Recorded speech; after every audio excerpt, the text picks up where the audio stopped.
In these dark days, when wherever I may roam, it seems like nothing else matters.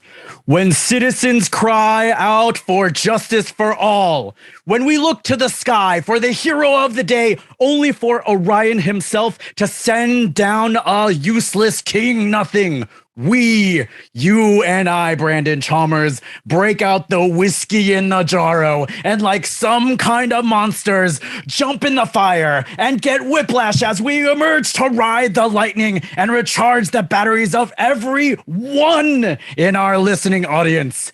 That's right, motherfuckers. Hit the lights, toll the bells, because the Hard Knock Media Podcasting Network proudly presents to you the fucking Metallicast.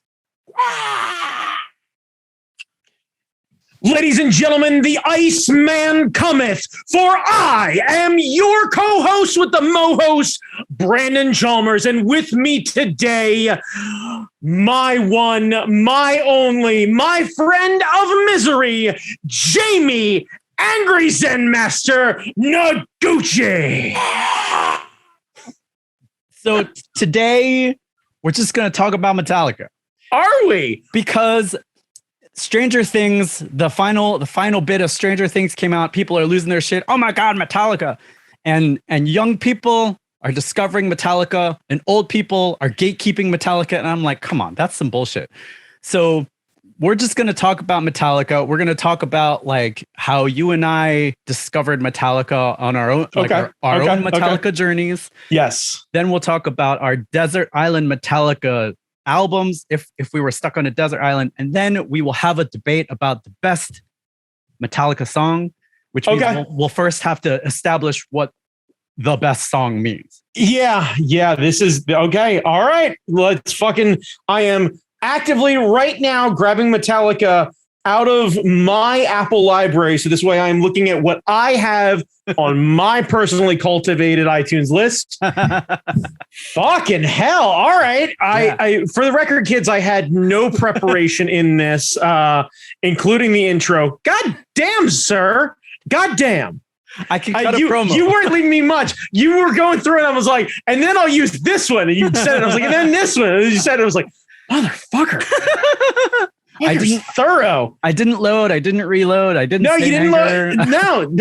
I mean, you kept it. You kept it very, very clean, but it was very death magnetic, and I appreciate you for it. So, all right, Brandon. I'm a little older than you, so yeah. I'm interested in how you discovered the Four Horsemen. So this would be. Wait, hang on. So are we just going to show appreciation, not dig into some of their lesser appreciated behavior and what have you? We're going to just dig apart the music. No. The people. If calling bullshit needs to happen during our journey and discuss, like we are fans, but we are not sycophants. So when bullshit occurs, we will call bullshit. Fair enough. It was just one of those, like, they have been not great in the last few years about their stances on some things, or their lack of a stance on some things, which is a very PC way of being kind of douchey about some things. Yeah. So I just want to get that out of the way right now, because I know quite a few of our listeners, or at least I'm guessing quite a few of our listeners may appreciate Metallica, but at the same time be like, yeah, but also fuck those guys. So yeah, I'm trying to make sure I am acknowledging it, but saying in not necessarily tongue in cheek, but very like openly, we're going to power through because they're hard to fucking ignore. Yeah. We are a holistic podcast. We talk about what we like. We talk about the things that we like, but we also talk about the shitty things about the things that we like. So, okay. All right. Fair enough. We don't sugarcoat shit. We're just tell it like it is. That is perfectly fine. I'm super good with that. Okay, so my personal Metallica journey, began with Black. Like a lot of people of my age, I am 38, so I am of the age where I think basically how it ended up happening was my dad saw the new Metallica album, which at the time would have been Load, come out, and introduced me instead while we were at the Circuit City to buying me the Black Album because I was taking an interest in more metal stuff. And I think he wanted to, like, I'd always been an AC/DC kid, a Boston kid, a Kansas kid, like, because that's what he listened to growing up. So it was like, okay, I listened to whatever dad had on in the car. And AC/DC was my fucking jam. And still reasonably is top 5 bands for me. So like that shit stuck. But in turn, I was starting to take more of a like, I want to hear some shit that is kind of mine. And I think he took a look at Metallica and went, yeah, okay, this is fine. And I think it was also one of those, like, he liked what had been coming out from Metallica before Load for some years. Yeah. Enough that if I ended up falling in love with it and played it on repeat in my bedroom over and over again, he wouldn't want to fucking hit me with something. So like, which I get, like, parents have to make their decisions about when it comes to music with their kids and what they're willing to tolerate and what they're not. And I also appreciate the idea that he did not let me own headphones until I was maybe like 12 or 13 at the time. Wow. But because I think the idea was I shouldn't be ashamed of my music, and he wanted to know what I was listening to and make sure that everything was okay. And like, I appreciate it. Was never shy about letting, like, bought me some serious fucking like JBL fucking like floor level speakers. And really, like, I had a decent sound system growing up as a kid. Nice. So it was nice that ended up happening, but then immediately, like all things of that era, and like eventually I think was my precursor to nu metal, I ended up enjoying both Load and Reload. Load more than Reload. Yeah. Dude, this is of the age. I didn't really work backwards that way until I was maybe like 16 or so, and then started deep diving into the back catalog and just buying Metallica albums without hearing anything from them. Yeah. Because this is like early fucking like LimeWire, Napster shit. Yes. So like getting a hold of Metallica songs in and of itself was difficult as is. Yeah, Napster. Right. Yeah. So, I mean, that was kind of where I was. And then I think my fandom really did culminate with, was it S&M? Yeah. The Symphony one? Yeah, the Symphony one. Yeah. The Symphony one was a Christmas gift for me. Trying to think, like late teens, maybe. And like, it was an aunt who like had really done a bit of research and had asked, and I had not asked anybody for the album. And I sat down and she tossed it at me. She was like, hey, I got you something special. And I opened up, I was like, holy shit. Oh, the idea of somebody would actually pay attention to it. And she's like, it's brand new. I don't know if it's any good or not, but it seemed like something you'd appreciate. And I was like, hell yeah. And it was one of those, the rest of the party, I ignored the rest of my family. Yeah. And put the fucking CDs into the Walkman and fucking earphones in. And I had food and everything else like that. And she'd check in on me every, 25, 30 minutes or whatever it is. She'd walk by and she'd like bump into my shoulder and be like, how's it going? And I like pop the thing out and be like, this is real good. Thank you. And then put the thing back in and like right back in where, just because that album was very well produced. Oh, yes. And even though it might not have been everybody's cup of tea, for somebody who has never seen Metallica play live, it felt like a very complete sort of story of like, this is them a little out of the water, but also look at how confident they are in a position where they're out of water. Also, they're playing kind of to a hometown crowd because I think it was the San Francisco Philharmonic, if I'm not mistaken. Yes. And so having that sort of, confidence, but a little uncertainty, mashing two things together was like, okay, this made a lot of sense. So I remember that being kind of the big thing. Then I remember the Saint Anger thing happened and watching Some Kind of Monster and having a very real understanding of some people and being very, very confused. Weirdly falling in love with Robert Trujillo. He is awesome. He's outstanding. Right. Like but it was the first time I thought of Metallica as a business, not a band. It fucked me up. Have you seen the Stranger Things? I have seen bits and pieces. My wife watched all of it. Okay.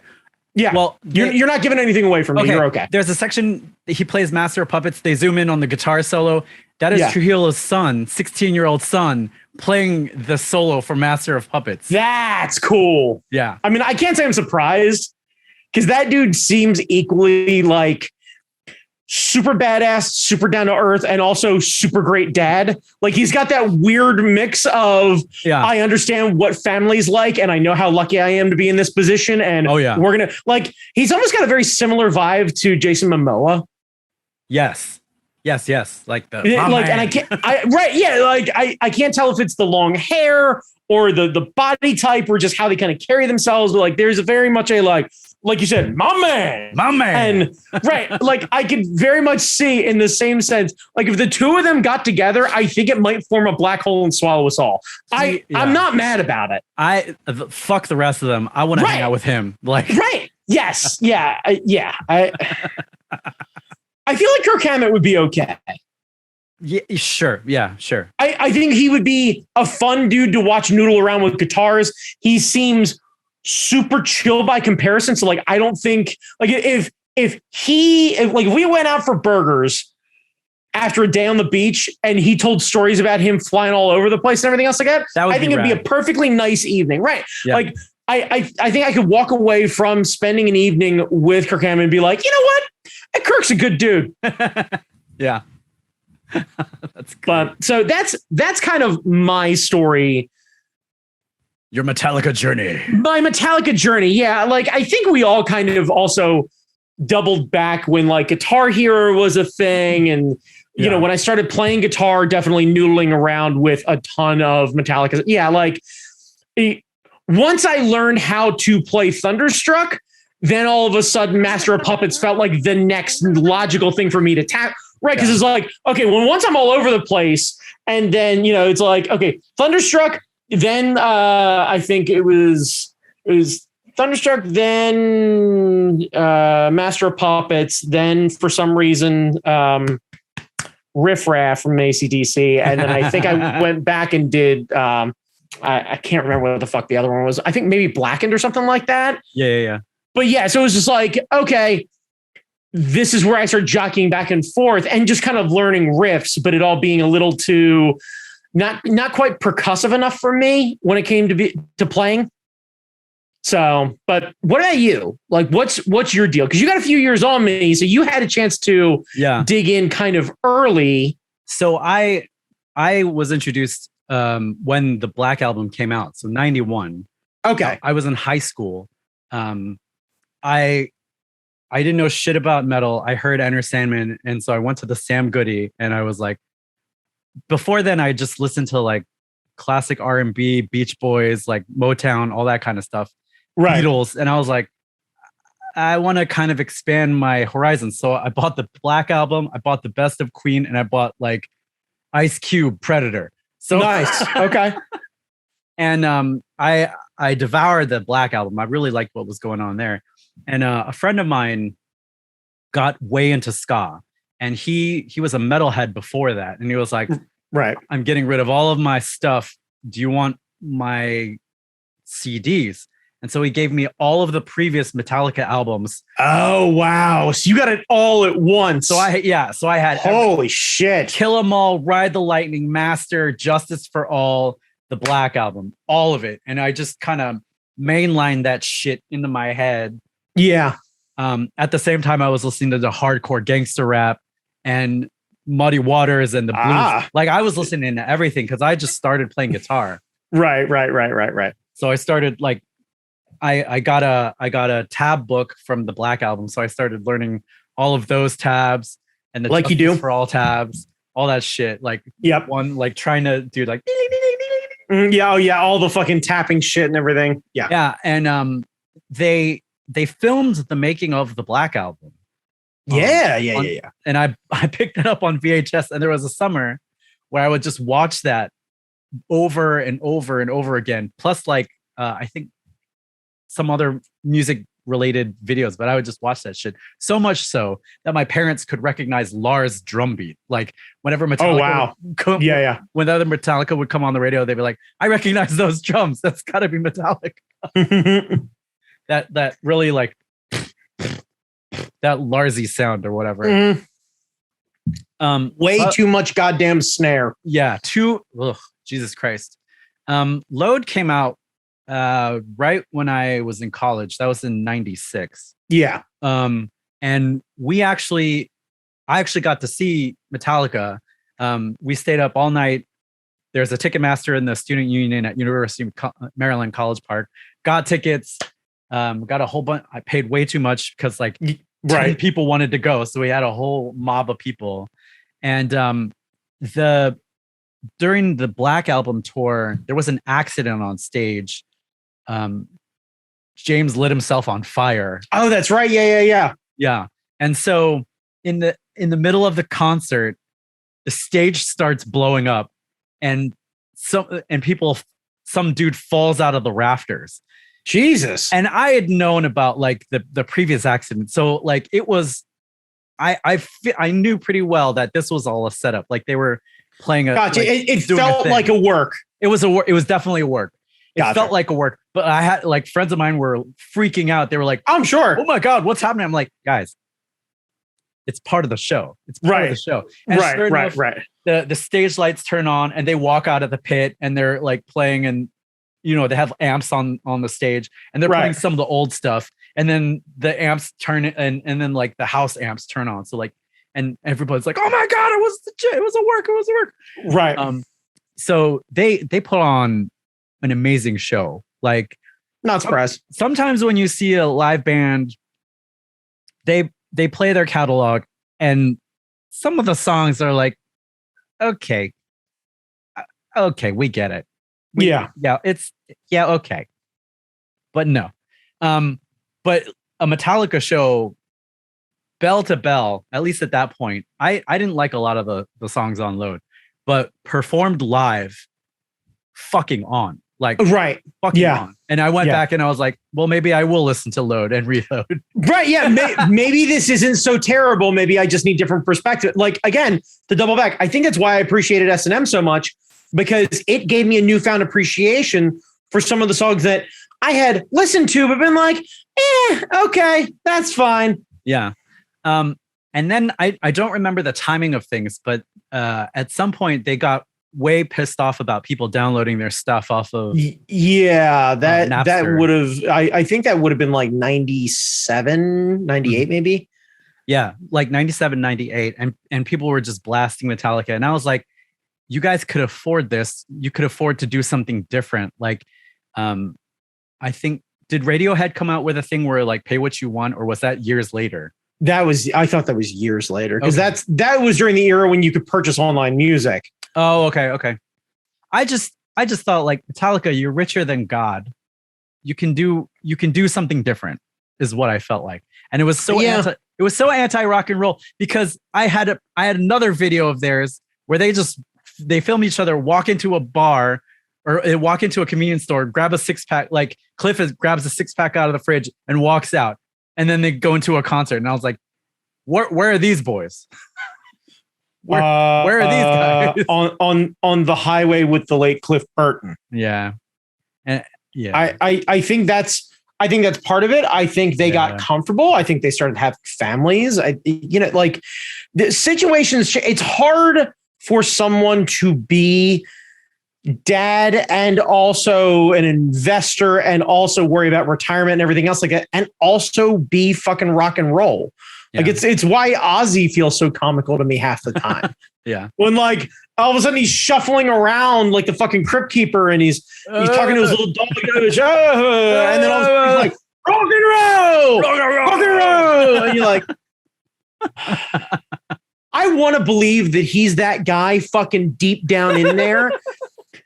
And then I remember the MTV reality show. And like just.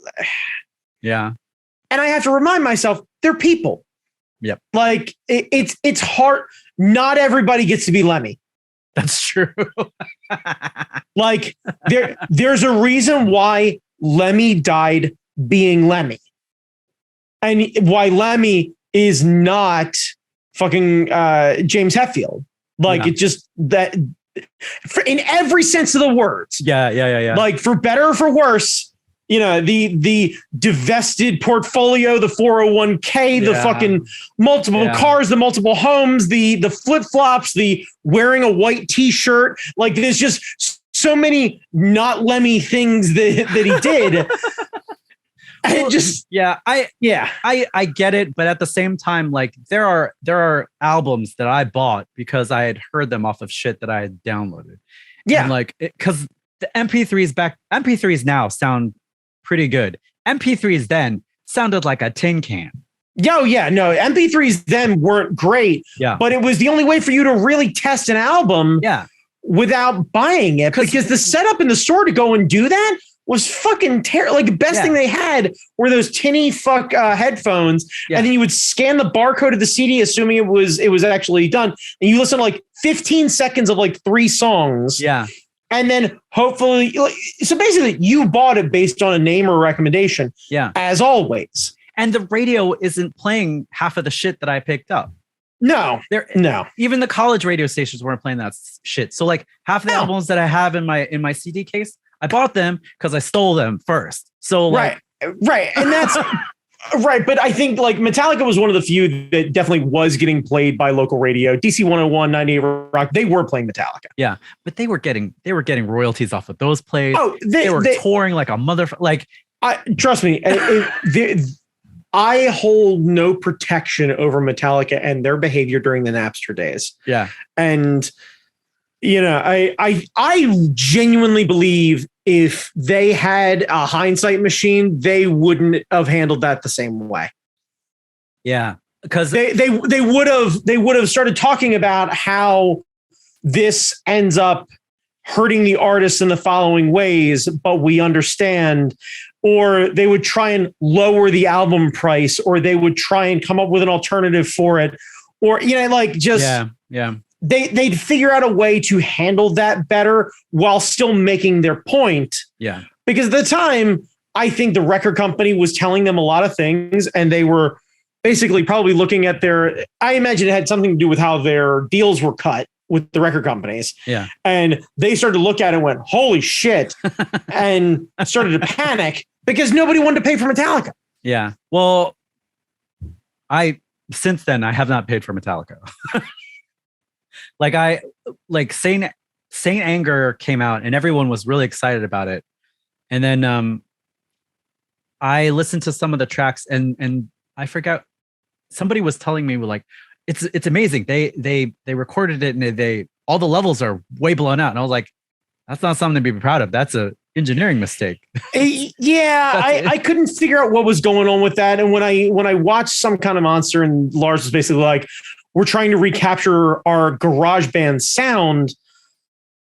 All I can think is, okay, I understand this is a concept. You guys are not that band anymore. Yeah. Like, yeah. I'm not saying go like full Dio, but yeah, there's a middle ground there where you don't end up sounding. Yeah, don't slam it all to the nines. Like, the waveform shouldn't look like a bar all the way across. No, it should. You know what? I do owe Metallica. I do owe Metallica a thank you for that, because I was so turned off by that when the Strokes ended up coming around, I was like, what is this fucking trash? So when there was that like garage band revamp of like a bunch of fucking hipster douchebags, like I was already like, nope. I know when Lars produces an album and I am good. Thank you. Yeah. Mr. Take all the bass out of Justice for All. Yeah. Jason deserved better. Jason, when Saint Anger went down, deserved better.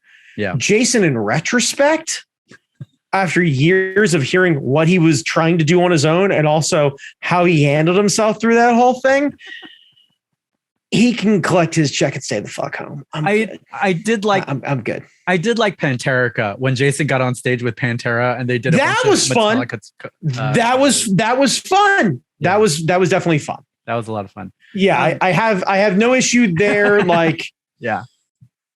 But yeah, Jason is fine. They should have cut him regardless if Trujillo had been available earlier. Yeah. Like the only thing that I will say is watching them interview people during Stand Anger, or not Stand, Some Kind of Monster, was one of the most fascinating fucking things. That's true. That was pretty cool. Like just seeing the open honesty about where they believe they were and who cut it and what they were really looking for, and then finding something they didn't know they were looking for, where it went into, hey, initially we need to find a replacement for Jason, to holy shit, this guy plays like Cliff. Yeah.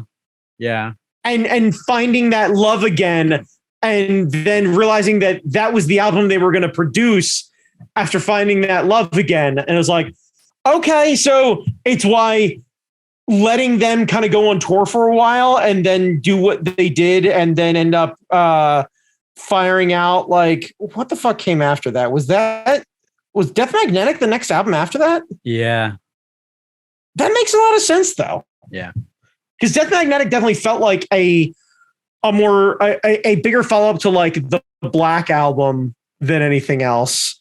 Though that was the one with Unforgiven 3 on it, wasn't it? Jesus Christ. I don't. The sequel songs. It doesn't need to be a threequel or threequel. It didn't need to be Unforgiven 2. And I'm Unforgiven 2. Right, at no least. No, like, yeah. But he got a B-bender and he was like, I'm playing this riff. This riff is rad. Oh shit, it's the same chord progression. Could we? We could. Right, yeah. He's like, all right. I see what you guys did there. But we could. I like that. I like almost that Reload is the Jurassic Park of Metallica albums. You all asked if you could, not if you should. You should, yeah. You can put semen in blood and make that your album cover, but maybe don't do a sequel to a song, please. I don't care if you got a B-bender. Throw a B-bender in a different song. Different song. Though I will argue that Fuel might be one of Lars' best moments. Because the fucking drum track on that is bananas. Yeah, that is a because he got groovy, like he almost got Zeppelin level groove going on with that. That is a keeper. Like, and that dumb fuck song should not be a keeper, and it is a fucking jam. Yeah, when you start getting into that, right? Yeah, and like, yeah, because that felt like the most thrash metal thing they had done in years. It was dope. Did you see the Metallica tribute thing that MTV did where Avril Lavigne sang that song? No, it was pretty cool actually. Yeah, you know what? Okay. I don't want to shit on Avril. Like that's not Avril, because like I have to put myself in the situation of, let's ignore Avril's relationship with the guy from Sum 41 or Chad Kroeger for Nickelback, and let's just talk about how she wrote Skater Boy and invented punk rock music. So I have to credit where credit is due. But like, if like, and this is the trade-off. If the studio or her label or whatever it is asked her to do this and she powered through it, I appreciate the effort. If she was genuinely a fan and was like, this is the fucking one I want to sing, all right. Yeah, fuck it. All right. It feels like the former. I hope it's the latter. Yeah. It was fun. It was fun. Right. All right, Brandon, let's do a very old man thing to do and talk about our Desert Island Disc. So the concept behind this whole premise is, if you were stuck on a desert island and you only had one record with you, what is that record and why? And this is something that this has to be a Metallica record, right? It has to be a Metallica record. This is something, this is something that old DJs used to do. I don't think anyone does this anymore. I don't think podcasts talk about Desert Island Discs anymore because no one gives a motherfuck. But this is the Metallicast. So what is your album?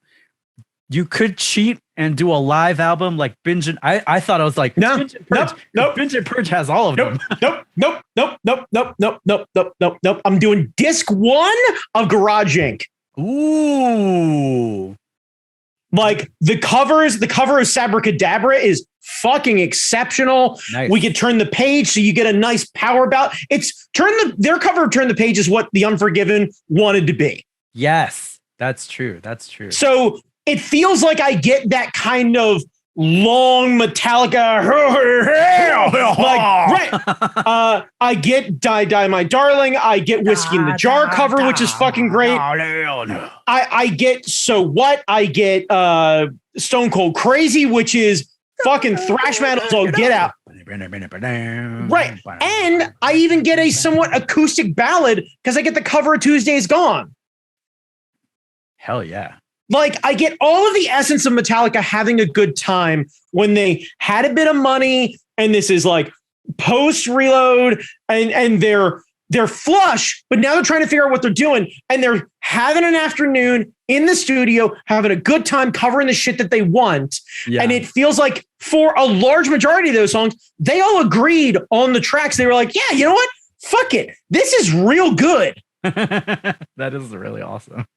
Yeah. So that, ironically, the Metallica album that I would pick is an album of no Metallica tracks. But I think I get it right in the sense of, for every, Master of Puppets or for every Kill 'Em Alls or something like that, I feel like I touch a bit of everything that they do. Yeah. And I also get a little not Metallica, so I get a bit of a fucking break. Yeah. A little bit. So like, not everything is So What, and not everything is Turn the Page. Like I get a little fucking leeway here or there. Who cares? That's a good answer. That's a good fucking Whoop.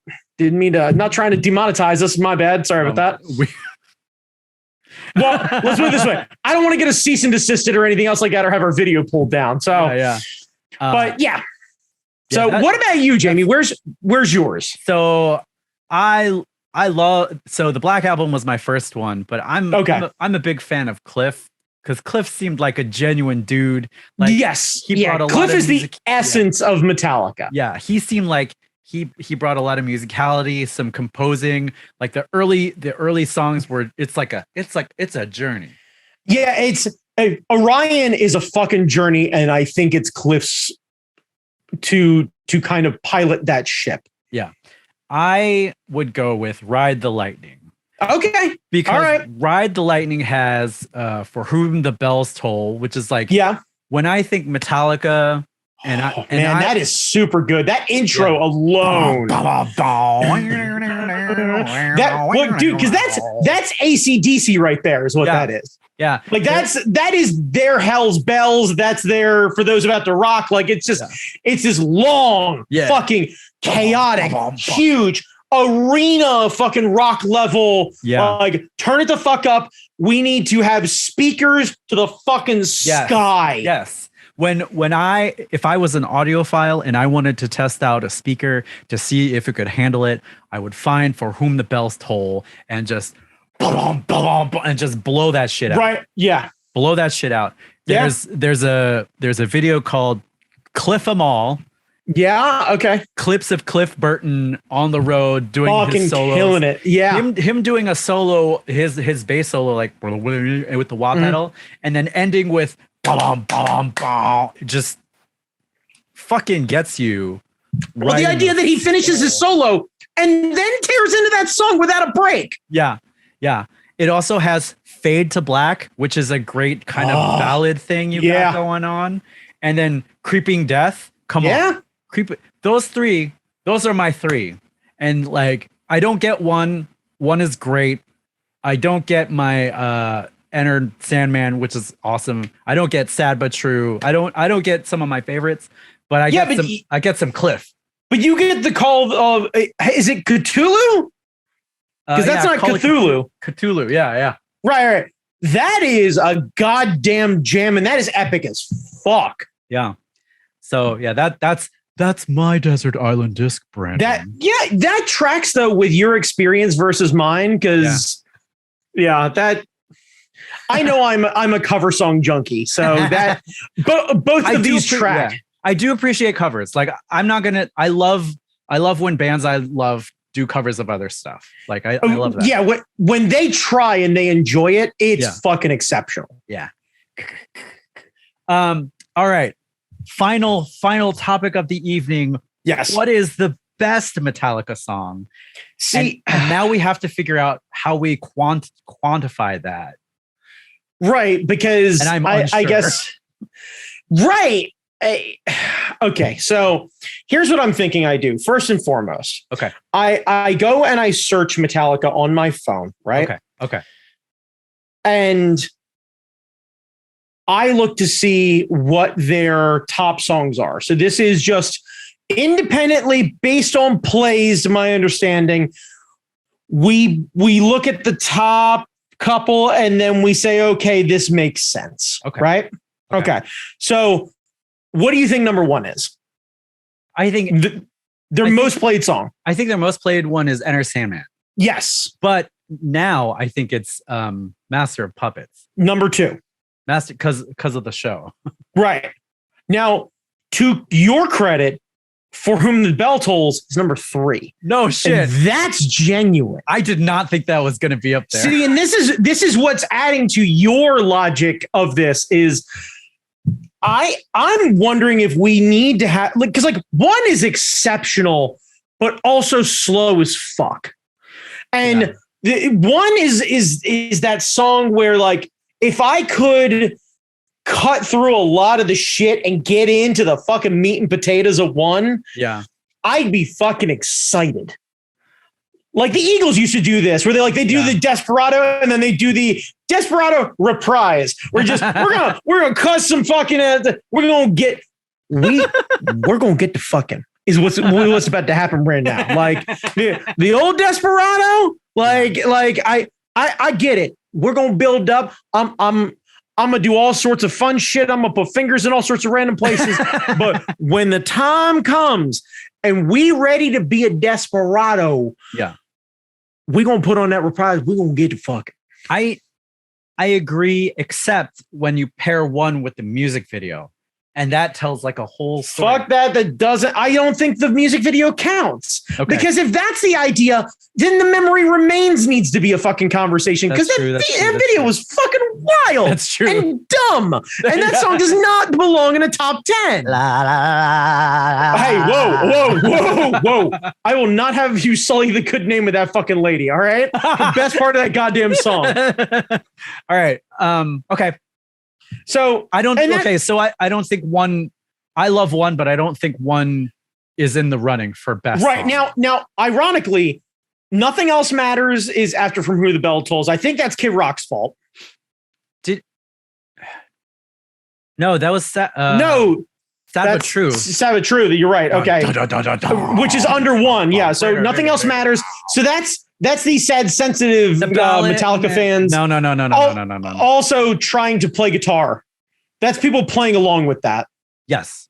I learned how to play that. I was super happy when I learned how to play that. That is not on the list. That cannot. Right. It doesn't. I'm sorry. You don't think ballad when you think Metallica. No, you don't. And for the sequel conversation, that's why the next song on the list, The Unforgiven, is completely off. Yeah. It's a non-conversation. We're not going to get into it. This is the same argument of Fast and Furious isn't the best movie. It's a great franchise. Right. But we take everything as a whole, but the one movie doesn't stand out enough on its own. Same thing here. Unforgiven. No, I would say one is the next song there, but God, the solo in Unforgiven is excellent, but it's not enough. It's not enough. Right. So Sad But True is the next one after one. Wherever I May Roam. So clearly a strong showing for the Black Album. Rome is okay, but I would not put that on my number one list. Yeah, I mean, having 5 tracks in the top 10, that's impressive. That's pretty amazing. The Black Album ain't no snuff. Right. So after that, Fade to Black. That's now it goes ballady, but then it goes fuck you at the end. It does. Now a second version of 1 would be rounding out number 10. So I'm going to disqualify that and go to number 11, moving it up, which is Fuel, our dark horse. So this gets it to the point. Do we split Metallica into eras? Because I think the way that our own friend and Super Art Fight host mentions is, what's your favorite Metallica song post Black Album? And he looks confused at people and goes, what do you mean? They all died after the Black Album. Oh. So there's an argument to be had that once the Black Album happens, everything else is like questionable. So I think because the Black Album, I think, counts as 80s era Metallica. It's definitely, even though it came out in the 90s, it definitely marks a turning point because that's when they had like a real producer come in and they had added chords and melodies and now other notes beside E. I am of the mindset that we don't do that. Okay. I think we call a spade a spade. I think we pick one song like we talked about. The second we start putting, categories out there. Yeah. We start to take lesser songs and move away from our core. So yeah. I would argue that of that top 10, right now, the only one who I think stands out is For Whom the Bell Tolls. Yeah. Now, I would like to throw Fuel in there as a number 2 at the moment with a latter discussion of I'd like to get a top 5 together. And then we start eliminating there, right? Okay. So we're getting now into the teens. Okay. All right, now, so hold on. Let's see. What do we know is going to be in our top 5? Bells, For Whom the Bell Tolls, Bells, and Fuel. Right now. Yes. Okay. Now, I think based on longevity and the idea of current market strategy, and also at it fucking shreds, Master of Puppets needs to be on there, which is the next song on the list. Okay, so we got Bells, Fuel, For Whom the Bells Toll. Yes. All right, we got 3. Okay. Next one on the list after that is maybe their oldest in the top teens, Seek and Destroy. Oh, which might be a perfect fucking Metallica song. It might be. Oh man, I'm writing it down. I don't know if it's gonna make it, but Seek and Destroy, scanning the sea for the city tonight, dude. Come on. Honestly, like Kill 'Em All was my number 2 island pick. I was gonna go cover song and then fucking deep dive. Right? Yeah, it's just like fuck it. Let's get it. Let's get into it. Well, now isn't that on Master of Puppets? Oh, is Battery on Master? I thought it is. Oh yeah. Anyway, Battery is on Master. That's what I thought. Yeah. Kill 'Em All. Oh yeah, Kill 'Em All. Whiplash, Jump in the Fire, Motor Breath. Oh my god. Yes. Yeah. Motor Breath is. Lights. Yeah.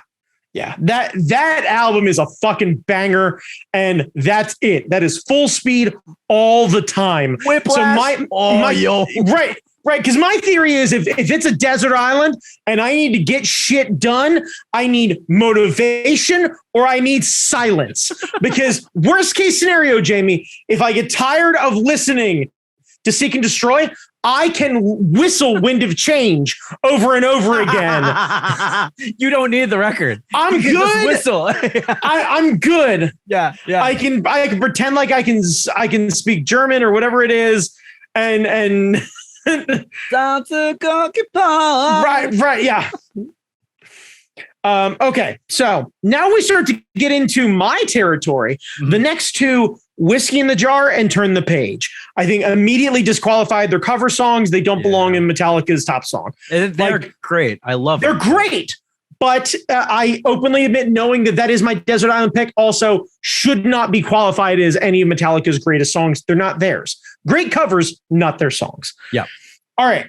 Next one down. Ride the Lightning. I think it's good. I don't think it's great. It's all yeah, right. And this is my problem. Now, we go down. We have Master of Puppets off of the Stranger Things soundtrack. Understandable. Sanitarium. Ooh. Sanitarium's good, but it's long and it feels very clunky by comparison to some of Metallica's other long songs. Yeah, it's almost ballady. It's almost too ballady. Right, it's almost a little too ballady. Right. Almost too ballady. I love playing that one though. Like I like. Right. Okay, so we are now getting pretty deep into this list here, sir. Yeah. So we get "Don't Tread on Me," which is okay. The riff for "Don't Tread on Me" is very fucking good. It is a headbanger, right? And it lets you sing along to it. Yeah, it is definitely a white guy ballad, though. Yeah, and it is something. If I'm going for politics, give me Rage. Fuck y'all. That I wouldn't even pick that. That you know what that is? That's like Walk. It's their equivalency to Walk. It's their white guy. I'm feeling tough. Windows down out of my fucking Dodge Ram music, and like it's fine, but it definitely doesn't belong on their list. Okay, next one, Battery. I like a Battery. I like Battery, but I think if you're going to compare songs off of Master of Puppets is a better song. Master is a better song. I think it equals the force of Battery, but I think Master is a better song. Yeah. All right. We're getting into some stuff that I don't think belongs on this, and I think we need to double back here, but I'm going to keep going. You stop me when it's time to talk about something, okay? Okay. Creeping Death. Or I'm sorry, The Four Horsemen. Creeping Death. I do like a Creeping Death. I do like a Creeping Death as well, but that's off of your Desert Island album, so I understand why. The Day That Never Comes. Right. Unforgiven 2. Unforget that. King Nothing. By the way, I think I am genuinely surprised that it took almost into the 20s before anything off of Load showed up. Yeah. That's Reload crazy. got fucking better billing than Load. Because King Nothing was huge when that came out. Hero of the Day was fucking huge. Yeah. Jesus Christ, I remember the music video for that shit. I feel like King Nothing represents that era of Metallica pretty well. Right. I would absolutely agree. Like I hear Fuel and I hear King Nothing and I know exactly what's going on. Yeah. I know where I am in my Metallica timeline. My timeline. My timeline. All right. After that, Hardwired. I don't know that one. From what the fuck is it? They're from their newer one. Yeah, and that's the problem. I don't know the newer stuff, so that is more thrash metal than some of their previous stuff. I think it's not bad. I don't think it belongs in their even top 5 right now. By the way, we're at what 3? Four. We picked 4. So we have Bells, Fuel, Master of Puppets, Seek and Destroy. Okay. So we're looking for a 5th. I'm going to keep going here. Through the Never, Holier Than Thou, Until It Sleeps, Of Wolf and Man, Blackened, My Friend of Misery, and Justice for All. The God That Failed, Fight Fire with Fire, Moth into the Flame. With fire. Right. Hero of the Day. The fucking song I Disappear off of the Mission Impossible 2 soundtrack. Somehow managing to beat, by the way, Orion, Harvester of Sorrow, The Memory Remains, Whiplash. What? The Call of the Cthulhu, Disposable Heroes. Oh, man. Trapped Under Ice. Oh, the thing that should not be. Finally, No Leaf Clover. Oh, God.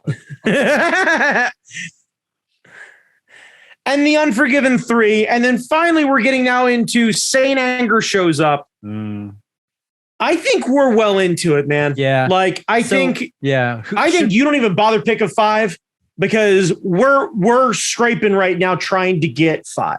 Yeah. Okay, so what do we got to our 4? We've got Bells, Fuel, Master, okay. Seek and Destroy. Okay.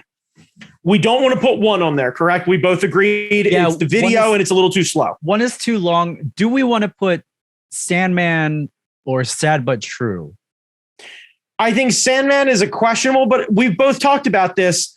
I don't think Sandman is their best song. I think it's their most popular song. Yeah. That's okay. Yeah. It doesn't make it a bad song, but That is not, if I listen to Black, most of the time I'll skip Sandman. I've heard it a bazillion times. It is fun playing it at MagFest. I get that. I totally get that. Okay, so what are you thinking? Oh man. Bells, Fuel, Master, Seek and Destroy. I think Seek and Destroy comes off the list. Yeah. It's good and it's riffy and I fucking love it. And I even argue it's better than Fuel. Yeah. So I think if we're going to do that, I think we're getting down to the last two. Because hang on, that's the comparison. Seek and Destroy or Fuel? I think Seek and Destroy. Oh man, that's a good question. Because the groove, God, because Fuel has like it gets you going, right? It is thrash metal. It has a groove. It gets you going. It is about fucking nothing, which is a great metal song. Yeah, and Seek and Destroy is like, isn't it like a Bible thing where like I always assume that's about nothing. It's a because you could interpret that right, but like you can interpret it that shit any way you want, and like I love it when they play Seek and Destroy because they get into the audience and they have them yell it, and it always sounds terrible. Right, really it always sounds terrible and everything else like that. But like they're reasonably, it's their Mad Tiger when like Peel Anderson does Mad Tiger. But I would argue that Seek and Destroy is more the main line from the chorus and the intro, and that's it. Yeah. It's not much. It's just it chunks along. It chunks along. It has a great intro. Yeah. But yeah, Fuel. Yeah. Like I know it's a weird thing to bring up, but like it's right. It's groovy. It's maybe Lars's best track. It's fucking full as shit. It does not stop at all. It doesn't get too fucking preachy with the guitar solos. Like, and that's one of the things where, like, for me at least, I think Metallica has a solo, like a good solid solo, and Fuel is great and it represents that era, but Kirk didn't do his shit. I'd argue that he did, in the sense of he didn't turn it into a fucking solo song. Well, that's true. Because he'd have had to slow that shit down a ton. Because like he starts in that solo and it sounds like Lars picks the pace up. Yeah. Like finish, snares, crash, rah, snares. And like, well, yeah, I mean, you convinced me. Fuel kicks Seek and Destroy off the list. So now we have three. So now we got three, right? Bells, Fuel, and Master. Right. Man, shit. Right, and this is the problem. Which one of your kids do you like best? Oh, that's easy. That's an easy pick. Sorry, Fuel, you'll have to sleep in the garage. You'll do fine, I promise. You're smart. You'll end up in college. Yeah. I'm showing my bias, but I feel like Bells. I got no fight there. Bells like encompasses everything that you think of in Metallica. It's nothing like Fuel, but like, I don't know. That's okay, because that represents more of the catalog that is Metallica. Yeah. Like we can appreciate that Fuel is very much early Metallica. Yeah. Because Fuel is more Kill 'Em All than it is Reload. Now, the Bells that's recorded on the album is not the way they perform it now. Like I like James's vocal quality now more than the original recording. The original recording is a little crunchy. I listened to the remaster. I think that was I'm pretty sure iTunes has it up there and what have you. But yeah, this is one of those. I have always been a fan of Master of Puppets, but also to be transparent, the version of Master of Puppets I listen to is a cover by Trivium because they have better vocals. Yeah. because he has a grumblier, stronger fucking voice, and the guitars are tuned a half step down because they're not afraid to fucking dig into that shit. Yeah. And I think a live version of Bells is that's the sweet spot for me, because it's like James has learned how to sing. He's the down picking god. He can do it comes together. The live version of Bells, the Binge and Purge live shit album, where it's like 5 discs of like 8 concerts and stuff. That version of Bells is awesome. That one, like, now hang on a second. Is it fair to say that the best Metallica song is a live Metallica song? I think so. You think so? Because they're known as being such a you got to see them live kind of band. It qualifies. Yeah, because the early recordings are not great. Like, but the remaster is actually pretty tight and pretty good. And they've got a ton of fucking live performances out there, so it's not like you can't find them doing this somewhere. Yeah, but even the version on S&M is fucking good. Yeah, but I feel like a live version. I know some bands, when they do live, it sounds just like the album, but there's a magic that happens when like Metallica gets that feedback loop from an audience. They get excited. Yeah, like James gets into it. Lars gets into it. Yeah, it's very much a like they are the Randy Orton of music. When they give a shit, fuck, are they good? Yeah. I think a live version of Bells is the best Metallica song. All right, so then fucking do it, cast. Then here's where my advice is. Okay. Hi, kids. Brandon Chalmers here from the fucking Do It Cast, part of the Hard Knock Media Podcasting Network. When we say NOC, we mean Nerds of Color. Check them out online. Anyway, when you're digging into Stranger Things and inevitably you're trying to make a deal with God and then doing some Master Puppet shit and what have you, and you're inevitably hopping on your iTunes and you're putting on Master Puppets for the first time, and good on you for fucking getting at your inner metalhead. It's not a bad place to start. Do yourself a little favor, Fave. Go ahead and click through that link when you get to Metallica, when you go to look at the artist. Go ahead and hit that top song thing. You're going to find it number 3. You're going to find From the Bell Tolls. Turn that shit up. And trust me on this when I say it gets better live. Oh, yeah. Jamie Noguchi is not wrong. Oh, yeah. And you can find plenty of live versions on Spotify, on iTunes, on Amazon Music, basically anywhere a finer MP3 is sold and or streamed, you can find a live version. YouTube has a ton of that shit on there. Yeah. You can find it. I think you should. Give Metallica a spin. So good. And not all of it is going to be your jam, but boy, howdy. I think if you actually genuinely like Master of Puppets, you are going to be fucking excited. Yeah. Yeah.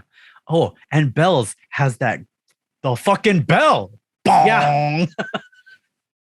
Yeah. The fucking, the drum beat on that.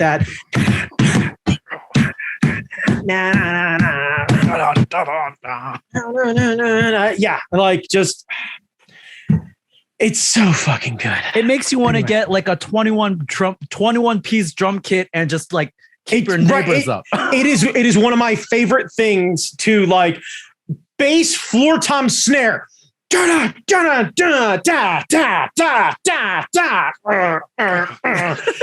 just because it's so easy to get into. You're like, yep. Right, and then the fucking groove kicks in, and you're like, right. Just it's easy to digest. It romps all the way through. Yeah. It doesn't mislead you. It is very much a like we're getting in the fucking car and we're going to Wendy's and we're getting nuggets and Frosties because that's what you do at Wendy's. And there's no surprises. Nobody's ordering a salad. Everybody knows we getting chicky nugs and chalky milk, and that's what's about to happen right now. And it ends with this wild solo where Kirk's like, right,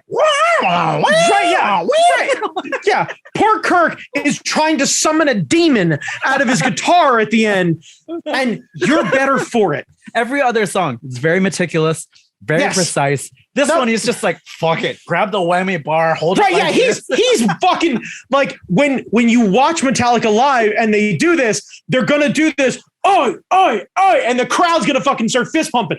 Kirk just gets in with the fucking guitar. He's like, wow, wow, wow, wow. It's fucking great. So good. Yeah. I like our choice. Yeah, I feel confident about it. I think people will disagree. Sure. But I have trouble thinking that people are going to have too much of our issues with our top 5. Yeah, I think our top 5 is good. I know people would probably want a Sandman in there, and that's okay. And that is perfectly fine. My feeling is, like I said, it is their most popular song. I do not think it is their best song. Yeah. And there's nothing wrong with that. There's a ton of bands that are like that.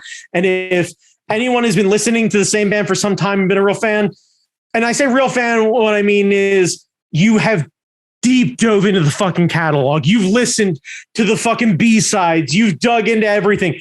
You sat through the Low Man's lyric.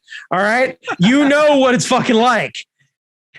You might find that, like, I'm glad people are listening to this. They appreciate my band. This means my band continues to tour. That's rad. Yeah. Cool. Awesome. Like, I get it. I would say a nice runner-up is a live version of Whiplash. It's ridiculous. It's ridiculous. It's ridiculous. It's too much. It's fun. They go and they don't stop. They just go. Yeah. Anyway, I stand by my statement. If you want to listen to Master of Puppets, download the Trivium version. If you want to listen to Orion, listen to the Mastodon version. Yeah. Metallica covers tend to be much better than actual Metallica songs. Yeah. Oh, in both directions, by the way. Yeah. Rodrigo and Julia do a very good version of Orion, and they're an acoustic duo. Okay. It's beautiful. It's just right. I'm used to Mastodon, who are more known for prog fucking metal, and they get deep dive into it, and it is punchy and hard. And Brand, their drummer, is Lars would kick a baby through a set of uprights into a volcano to be half as good as Bran is on fucking drums. And it shows in that song, and fuck is that good. Doesn't Motorhead do a bunch of...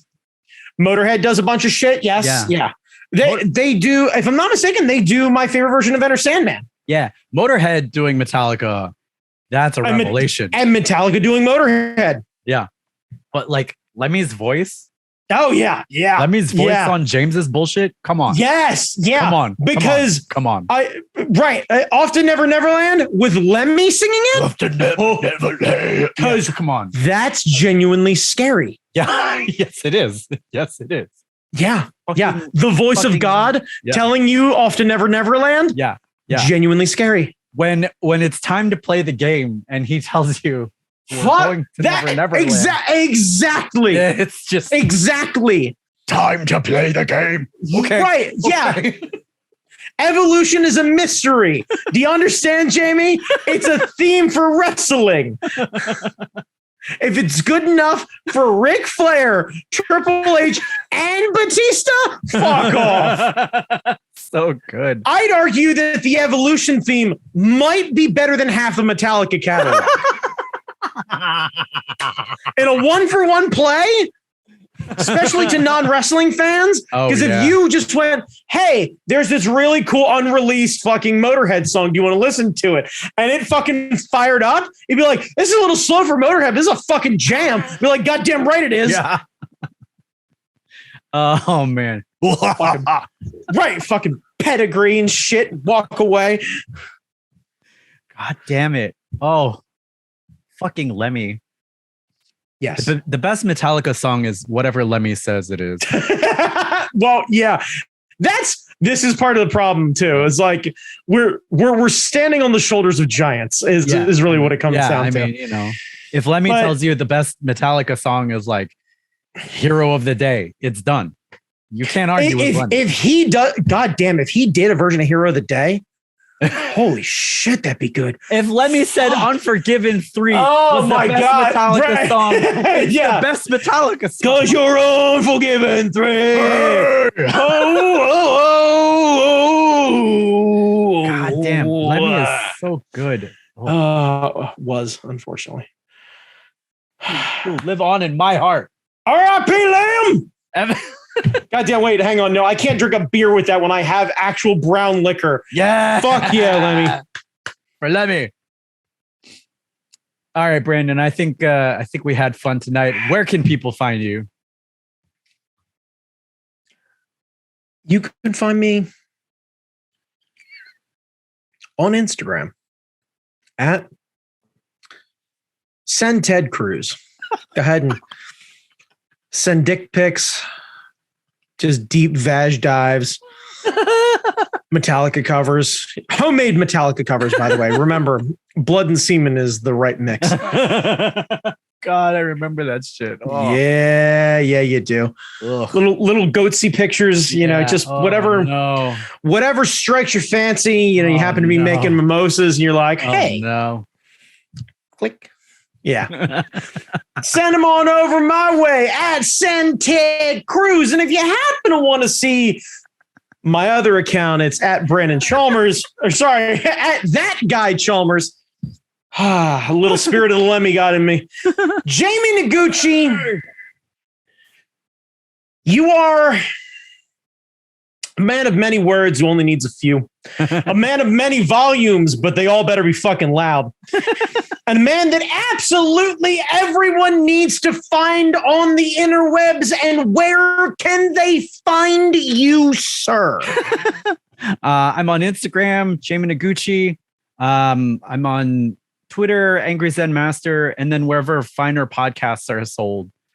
I really should start. I really should be better at branding, but I started that shit early. But why? Yeah.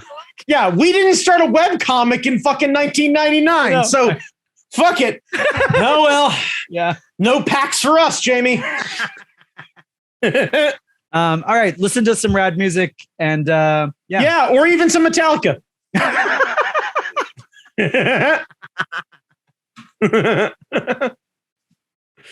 Be excellent to each other.